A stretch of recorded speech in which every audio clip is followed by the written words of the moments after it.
So hello guys, welcome back to my channel. আশা করছি তোমরা খুব ভালো আছো, সুস্থ আছো, আর আমি ভীষণ ভালো আছি। বহুদিন পর আবার গল্প করতে চলে এলাম। কল্যাণী লোক সংস্কৃতি উৎসবে আমার স্টুডেন্টদের প্রোগ্রাম রয়েছে। তো সকালবেলা যা যা কাজকর্ম ছিল সবটাই কমপ্লিট হয়ে গেছে। তো এখন আমি একটা ডাব খেয়ে নেব। আসলে আমি খুব শান্ত, তো তাই একটু ডাবের জল পড়ে গেছিলো, ওর থেকে বেশি কিছু হয়নি। তো যাই হোক, আমি ডাবের জলটাকে খেয়ে নিলাম। আর আমার ডাবের জল খেতে খেতেই আমার বাচ্চারা চলে এসছে। তো আমার বাচ্চারা ঠিক কি বলছে একটু শুনে নাও। যাই হয়ে যাক, কি করবে?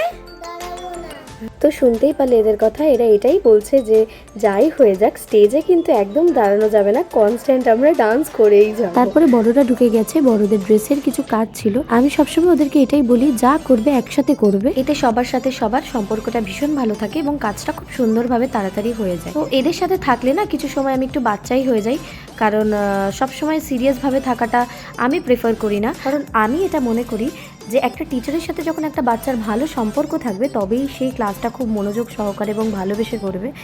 তো সবসময় সিরিয়াস থাকতে হবে এমন কোনো কথা নেই। কাজের সময় কাজটা করে নিয়ে বাকি সময়টা যদি তুমি তাদের মতন করে কাটাও, তাহলে তারাও একটু হলেও খুশি হয়। তো ওইদিকে তো ওরা নাচানাচি করছে, তো আমি বসে নেই, আমি এদিকে একজন একজন করে রেডি করতেই থাকছি। তো ওদেরকে রেডি করাতে করাতে আমাদের একাডেমির আর একজন টিচার মানে রাজ, তো সেও চলে এসেছে। তো সেও আমাকে অনেক ভালোভাবে হেল্প করছে। এখন তাকেও আমি মেকআপ শিখিয়ে দিয়েছি। তো যাই হোক, যে কোনো কাজ যদি সবাই মিলে একসাথে করা হয় তো সেটা খুব তাড়াতাড়িভাবে হয়ে যায়। তো যতটাও পেরেছে ততটাও করেছে, যেমন ফাউন্ডেশন, ব্লেন্ড এবং ব্লাশ লাগানো। আমরা ফাইনালি প্রোগ্রামে পৌঁছে গিয়েছি। তো দেখতে পাচ্ছ এদেরকে ভীষণ মিষ্টি লাগছে।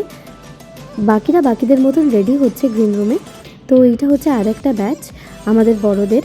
তো আমরা ব্যাক স্টেজে ভীষণ মজা করি। তো সেই মজাগুলো কিছু কিছু সময় যদি ক্যামেরাবন্দি করা হয় তো বেশ ভালো লাগে।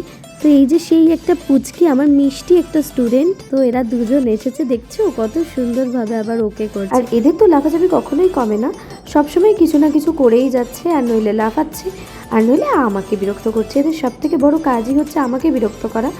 এরপর আমাদের প্রোগ্রাম পুরোপুরি কমপ্লিট। আমাকে এবং রাজকে দুজনকেই সম্মানিত করেছে। তারপরে অনেকটাই রাত হয়ে গিয়েছে।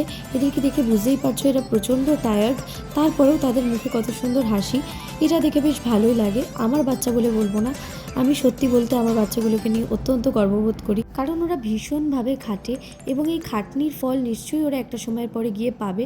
তো এটাই আশীর্বাদ করব এদেরকে। তারপরে আমরা সবাই একসঙ্গে বাড়ি চলে আসি। তো যাই হোক, আমার ভিডিওটা যদি ভালো লেগে থাকে তাহলে অবশ্যই আমার ভিডিওটাকে like, comment, share and subscribe করতে ভুলো না। আর যারা আমার ফেসবুক পেজ থেকে দেখছো, তারা আমার ফেসবুক পেজটাকে অবশ্যই ফলো করে দিও। তো সবাইকে টাটা।